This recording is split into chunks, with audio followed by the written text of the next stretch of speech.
it's one thing that doesn't get talked about a lot is people are always often sharing of their success, but not always like the hard times. And I think it would be very relatable for people that are trying to maybe scale an agency or even just start a business, of just to hear some of the things that you maybe struggled with, if there are any that come to mind. Yeah, 100%. There's been tons. Like I don't think really guys will share this online with all their downs and stuff like that. But yeah, there's been a lot. So like, for example, I went on a streak where I had 60 sales calls of pure no's. Wow. And I don't know what was wrong with you. I just wasn't closing no matter what. And I was like fuck, I'm just fucked, because then I would have this negative feedback where it's like, okay, what's the point of booking people in if they're just not going to close? Yeah. So it's like, okay, why do I even book people in then? And then I would just get no meetings. So it's just like, yeah, it was really bad. But that was a very bad part of the business as well in my life. But it wasn't that bad. I was just getting like no new clients, which was obviously terrible. But the way I overcame that was actually just through visualizing.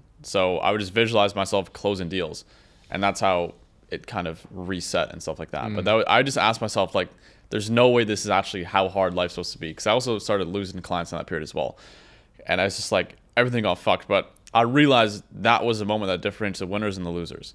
So I was like, okay, if I just don't stop, I automatically win. So I'm just going to keep on going and just not fucking stop. And that kind of grit got me to where I am now. And obviously I wouldn't be here in Dubai and living all these Dubai penthouses and all that stuff if I didn't push through that moment, right? Yeah.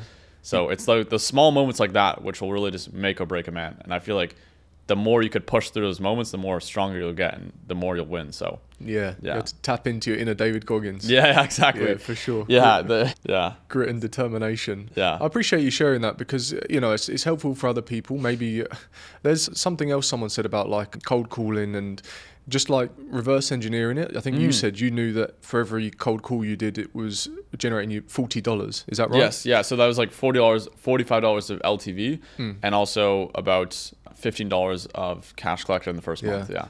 So I think one way to look at it, and I heard someone else say this before, is rather than think, okay, that person wasn't interested, that was a wasted sales call, it's I'm one step closer to getting a yes. Yes, exactly. Like, I think one thing I've learned from you in this conversation is perspective and perception is so much of what you do, and mindset and visualization.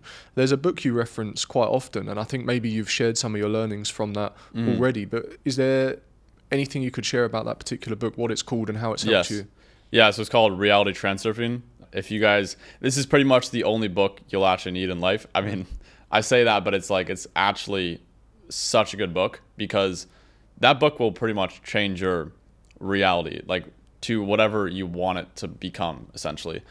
Because the way that it's pretty much written by this Russian quantum physicist, and it's pretty intense, but also Iman's read it like over dozens of times, stuff like that. So it definitely does work very well. And it pretty much explained that there's like an infinite number of parallel universes that coexist at the exact same time.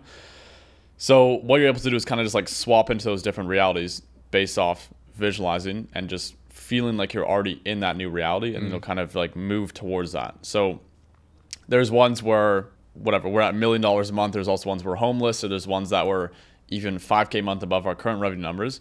But you have to, it's pretty intense, to be honest. It's a very deep book. It's like heavy hitting, but I've definitely used that to get a lot of things in life. For example, my username on Instagram is just Eric. I did that through those techniques and maybe a bit of luck as well, and also a bunch of other stuff like meeting certain people and just weird things happening that it's so unexplainable, like naturally, where I'll meet a certain person and it was the most random, like you can't really explain how with like common sense. So yeah, I actually downloaded the audiobook last night. I haven't started listening to it yet. You mentioned it in your video. I think you said you've listened to it many times as well, right? Yeah. I'm interested to see what I can pull from that and how I can apply it to my life. But it's interesting for sure. And you said Iman has also read it like a dozen times. So yeah, definitely worth checking out then. Not that I can attest to it yet, but it'll probably change your life. Yeah, it's crazy the results you can get of it. Yeah. So are there any things that you're working towards currently? You mentioned the Eric username, you mentioned meeting certain people. If you're big on visualization, I know you said getting $250,000 a month, which is obviously a revenue goal or profit goal maybe, but are there any other things that you're actively working on? Yes, 100%. So pretty much what happened is I achieved everything I ever wanted at like 21 in my life. So I was like, fuck. I had a bit of an existential crisis because I was like, what do I even do? Yeah. Like, I'm making so much money, and the more money I make, my life doesn't change.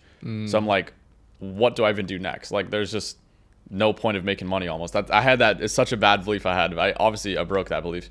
And then I kind of just realized like what actually gets me fulfillment besides money.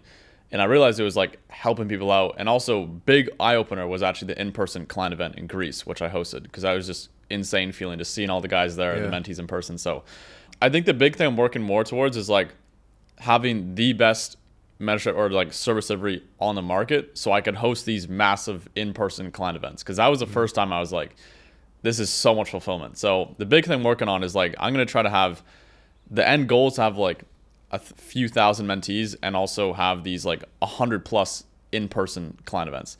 Like if I could have like 100 people in Dubai, like we're all like going on dinners, like renting Lambos, like that'd be so much fun just to see that in person, because it's like Dubai's done so much for me, and I also know it's done so much for all my mentees as well.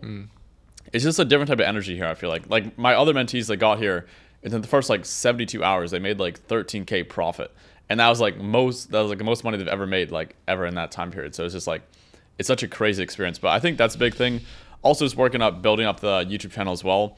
The Instagram would be cool as well. And then I think just $250,000 per month. I realized I broke the beliefs of hitting that $250,000 a month, because I thought that so much stuff was going to happen then. And now it's just, my life's just going to get better if I get there. So yeah.